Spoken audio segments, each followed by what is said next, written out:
Hello बच्चों, स्वागत करता हूँ आप सभी का आपके अपने यूट्यूब चैनल बाल स्टडी में। तो बच्चे लोग, आज के इस वीडियो में हम लोग क्लास 9वीं के राजनीति शास्त्र का चैप्टर 2 का हम लोग क्वेश्चन आंसर करने वाले हैं, जिसका नाम है बाबू, जिसका नाम है लोकतंत्र क्या है ना। लोकतंत्र क्या है का हम लोग इस वीडियो में अति लघुतरीय और लघुतरीय प्रश्न बहुत ही अच्छे से समझ कर करने वाले, ठीक ना। तो अगर आप वीडियो पे आ ही गए तो कॉपी कलम निकाल लीजिए और इसको नोट करते चले जाइएगा वीडियो को रुक रुक के। चलिए हम लोग समझते हैं। देखिए इसका पहला क्वेश्चन देखिए, अति लघुतरीय का पहला क्वेश्चन क्या है कि चीन की संसद को क्या कहा जाता है। तो बाबू, जो चीन की जो संसद है ना, उसे राष्ट्रीय जन संसद कहते हैं। क्या कहते हैं? राष्ट्रीय जन संसद हो जाएगा, ऑप्शन हो जाएगा, सॉरी, इसका क्या हो जाएगा, उत्तर हो जाएगा राष्ट्रीय जन संसद। अब इसके बाद दूसरा नंबर क्वेश्चन है कि जिम्बाब्वे में किस दल की सरकार है, उसका नेता कौन है। तो जिम्बाब्वे जो है एक देश है ना, तो उस बोल रहा है कि जिम्बाब्वे में किस दल की सरकार है, ये पूछा जा रहा है, और उसका नेता कौन है ये भी हमसे पूछा जा रहा है। इसका उत्तर हो जाएगा जिम्बाब्वे में अफ्रीकी नेशनल यूनियन देशभक्त मोर्चे की सरकार है, उसका नेता जो है रॉबर्ट मुगाबे। कौन है? रॉबर्ट मुगाबे हो जाएगा इसका। चलिए लिख लीजिएगा। अब है तीसरा नंबर क्वेश्चन। तीसरा नंबर क्वेश्चन क्या है कि किस देश में अभी भी महिलाओं को मताधिकार प्राप्त नहीं है। मतलब कि मताधिकार कहने का मतलब कि मत देना। इसका उत्तर देखिए हो जाएगा क्या कि सऊदी अरब में अभी भी महिलाओं को मताधिकार प्राप्त नहीं है। अब देखिए यहाँ पे समझिए पहले एक बात कि मताधिकार क्या होता है बाबू। तो मताधिकार का होता है वोट डालना, ठीक ना। यानी वोट डालने का अधिकार जो हम लोग भारत सरकार को या बिहार सरकार को, जो मुखिया जो हम लोग के होते हैं, वो सभी के लिए जो चुनाव होता है उसमें हम लोग जो है, यानी कि हमारे घर के माँ बाप है ना, ये सभी भाई बहन जो बड़े बड़े होते हैं, जो जिनके वोटर आईडी कार्ड बना हुआ रहता है, वो जो है वोट देते हैं। तो वही जो अधिकार है जो ना हम लोग को प्राप्त है, बट सऊदी अरब की जो महिलाएं हैं उसको प्राप्त नहीं है, वहाँ सिर्फ पुरुष ही वोट दे सकते हैं। चलिए अब चौथा नंबर क्वेश्चन देखिए क्या है कि किस देश की चुनाव प्रणाली में भारतीय मूल के निवासियों से अधिक वहाँ के मूल्य का है। तो ये हो जाएगा फिजी हो जाएगा, ऑप्शन हो जाएगा, सॉरी यहाँ पे ऑप्शन बार बार हमको जानते हैं ऑप्शन बोल देते हैं हम, ऑब्जेक्टिव वाला मतलब बोल देते हैं ऑप्शन। यहाँ पे आंसर क्या हो जाएगा? फिजी में। पांचवा नंबर क्वेश्चन है लोकतंत्र के पक्ष में आपकी दृष्टि में सबसे अच्छा तर्क क्या है। तो राष्ट्रीयता और देशभक्ति की भावना है ना, सभी लोग में होना चाहिए। सभी लोग में ये जो है ना राष्ट्रीयता और देशभक्ति का भावना सभी चीज़ में होना, यानी कि सभी व्यक्ति भारत के या जो भी अपने अपने देश में है ना, उनके जो है सभी के पास जो है ना देशभक्ति का भावना होना चाहिए। और हम लोग भारत में, तो भारत के प्रति हम लोग जो है हमेशा समर्पित रहें। चलिए अब लघुतरीय क्वेश्चन हम लोग देखते हैं। लघुतरीय में पहला क्वेश्चन देखिए, पहला क्वेश्चन देखिए क्या है कि लोकतंत्र की एक लोकप्रिय परिभाषा क्या थी। इसका उत्तर देखिए लिखिएगा। इसका देखिए कलर चेंज नहीं हो पाया है ना। इसका देखिए उत्तर देखिए ये हो जाएगा। आपको देखिए समझाते हैं कि भूतपूर्व अमेरिकी राष्ट्रपति अब्राहम लिंकन ने लोकतंत्र को इस प्रकार परिभाषित किया है। लोकतंत्र एक ऐसी शासन पद्धति है जिसमें लोगों के लिए, और इस पद्धति में लोग है, लोग मतलब कहने का मतलब जनता ही शासन का प्रमुख स्रोत या केंद्र बिंदु। जैसे देखिए सरकार बनता है, जैसे मोदी सरकार बने तो हम लोग सोचते हैं ना कि मोदी सरकार जो है भारत पे शासन कर रहे हैं। तो नहीं, वो नहीं कर रहे, हम भारत पे शासन करें। उसको बस हम खड़ा कर दिए, हम उसको जैसे बोलते हैं ना वो वैसे करता है, समझे। हम उसको जो बोलते हैं वो जो है वैसे करता है। अगर नहीं करता तो फिर उसको अगली बार जो है हम उसको हटा देते हैं, है ना। 5 साल के बाद जो वोट होता है फिर उसको हम क्या करते हैं, हटा देते हैं। चलिए ये था इसका कहना अब्राहम लिंकन का। अब हम लोग चलते हैं दूसरा नंबर क्वेश्चन देते हैं। दूसरा नंबर क्वेश्चन क्या है बाबू कि प्रत्यक्ष लोकतंत्र एवं अप्रत्यक्ष लोकतंत्र में अंतर बताए। इसका देखिए उत्तर लिखिएगा कि मुख्य रूप से लोकतंत्र को दो भेद किए जाते हैं, जिन्हें प्रत्यक्ष लोकतंत्र और दूसरा अप्रत्यक्ष लोकतंत्र कहा जाता है। प्रत्यक्ष लोकतंत्र क्या होता है? इसका उत्तर लिखिएगा कि प्रत्यक्ष लोकतंत्र शासन व्यवस्था का वह रूप है जिसमें जनता प्रत्यक्ष रूप से शासन संचालन में भाग लेती है। जनता जो है प्रत्यक्ष रूप से यानी डायरेक्ट जो है क्या करती है, भाग लेती है लोकतंत्र में। अब इसके बाद देखिए इसका अप्रत्यक्ष देखिए क्या होता है। अप्रत्यक्ष लोकतंत्र देखिएगा कि अप्रत्यक्ष लोकतंत्र शासन व्यवस्था का वह रूप है जिसमें जनता अप्रत्यक्ष रूप से अथवा अपने प्रतिनिधियों के माध्यम से शासन संचालन में भाग लेती है। चलिए ये हो गया। अब तीसरा नंबर क्वेश्चन का आंसर हम लोग देखते हैं क्या है। पहले तो हम लोग इसको पढ़ते हैं, क्वेश्चंस को समझते हैं, उसके बाद इसका आंसर देखेंगे। तीसरा क्वेश्चन क्या है, लोकतंत्र की किसी एक विशेषता का सुधारण वर्णन करें। मतलब उदाहरण के साथ हमको जवाब देना। इसका उत्तर हो जाएगा लोकतंत्र के अंतर्गत जाति, वंश, रंग, धर्म, लिंग आदि के आधार पर भेदभाव नहीं किया जाता। कोई भी जाति हो, कोई भी रंग का हो, काला हो, गोरा हो, कोई भी धर्म का हो, हिंदू मुस्लिम हो, कोई भी हो, है ना, कोई भी लिंग हो, स्त्री हो या पुरुष हो, इस पे जो है हमारे लोकतंत्र यानी कि भारत में जो है क्या, इस पे भेदभाव नहीं किया जाता है कि हाँ तू मतलब नीचा कास्ट का है, हम ऊंचा कास्ट के हैं, तो तुम हमको वोट दो या तुम हमको वोट नहीं दो। इस तरह से नहीं होता, सब के सब जो है ना इसमें एक समान देखे जाते हैं लोकतंत्र में। कानून के सामने वाले सभी नागरिक समान माने जाते हैं ना, कानून के सामने जो है सभी नागरिक चाहे बड़े हो या छोटे हो, सभी कोई जो है क्या माने जाते हैं, समान माने जाते हैं। इसके अतिरिक्त लोकतंत्र स्वतंत्रता का भी पोषक है। इसके अंतर्गत विचार, भाषण तथा इत्यादि की स्वतंत्रता दी जाती है। चलिए अब चलिए हम लोग चौथा नंबर क्वेश्चन देखते हैं। चौथा क्वेश्चन क्या, लोकतंत्र के पक्ष में 4 तर्क दे, यानी लोकतंत्र के बारे में हमको बताना है, उसके पक्ष में, उसका सपोर्ट में हमको बताना है, ठीक ना। तो लोकतंत्र के पक्ष में 4 तर्क निम्नलिखित है। देखिए पहला है, फिर दूसरा है, तीसरा है, इस तरह से हम लोग एक एक करके देखते हैं सभी को।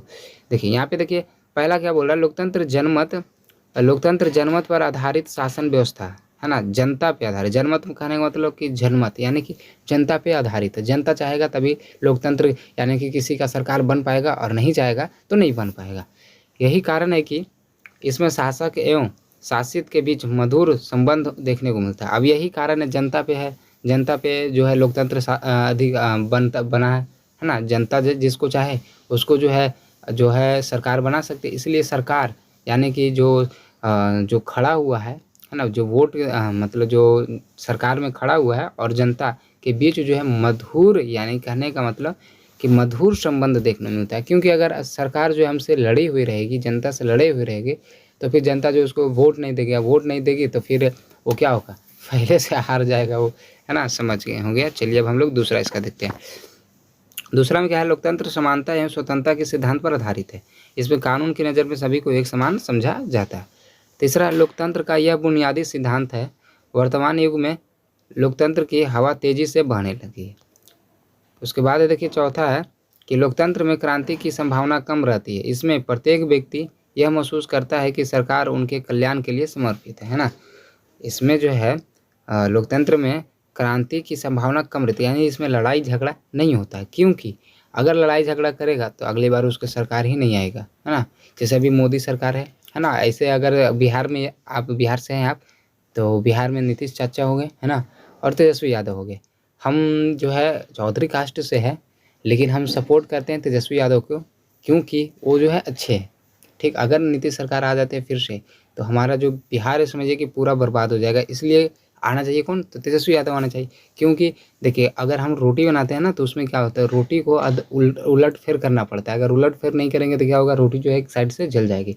इसी तरह से अगर बार बार एक ही सरकार आती रहेगी ना, तो हमारा बिहार यानी कि कोई भी क्षेत्र जो हो वो बर्बाद हो जाएगा। इसलिए बदलना, सरकार को भी बदलना जरूरी चाहिए। चलिए देखिए 5वां नंबर क्वेश्चन देखिए, क्या लोकतंत्र के विपक्ष में 4 गद्दे, इसके विपक्ष में देना है ना। इसका देखिए उत्तर हो जाएगा, लोकतंत्र के विपक्ष में 4 तर्क निम्नलिखित है। पहला देखिए कि लोकतंत्र के आलोचकों ने इसे मर्दों की सरकार कहकर संबोधित किया।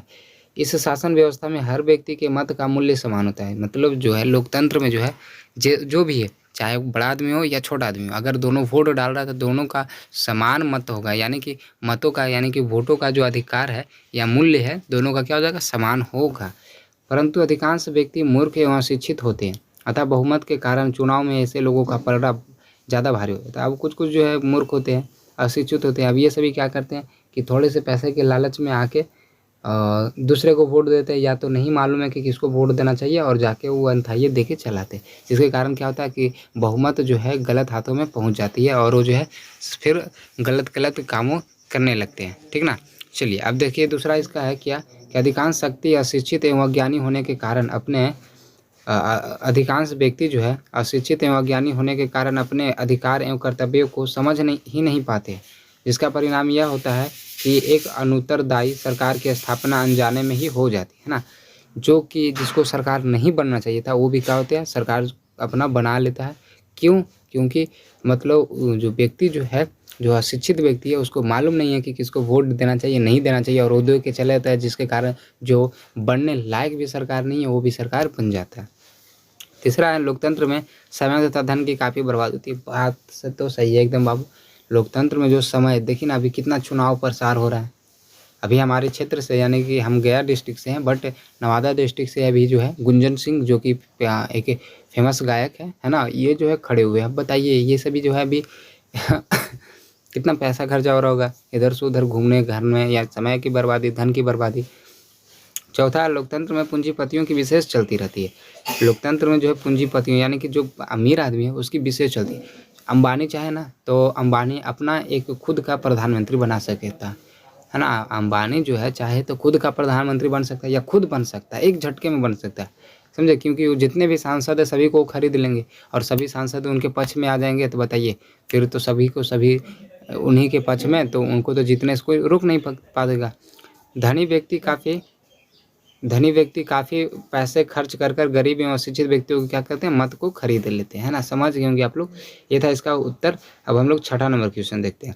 छठा नंबर का क्वेश्चन देखिए क्या है कि लोकतंत्र की सफलता की 4 आवश्यकता का उल्लेख करना है हमको। 4 आवश्यकताएं क्या क्या उसके बारे में हमको बताना, तो इसका निम्न है, 4 शर्तें निम्न है। देखिए पहला, देखिए यहाँ पे है, पहला है लोकतंत्र में आस्था। लोकतंत्र में आस्था, लोकतंत्र में आस्था, इसका देखते हैं क्या होता है। आस्था के बिना कोई सरकार टिक नहीं सकती, है ना।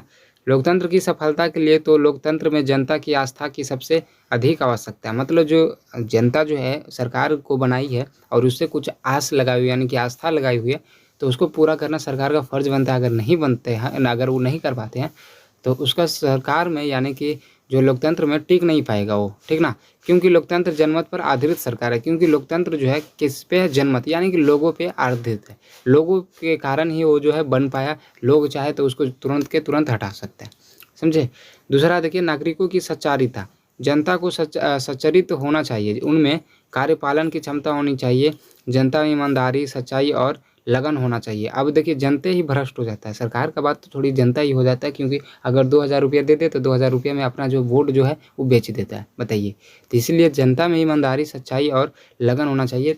आप देखिए 2000 वो जो है ख़त्म हो जाएगा। 2000 को क्या कीजिएगा, ज़्यादा से ज़्यादा 5 दिन 10 दिन खाइएगा, है ना। ज़्यादा ज़्यादा कीजिएगा तो 10 केजी 20 केजी, है ना। मतलब समझिए कि एक महीना खाइएगा, ठीक ना।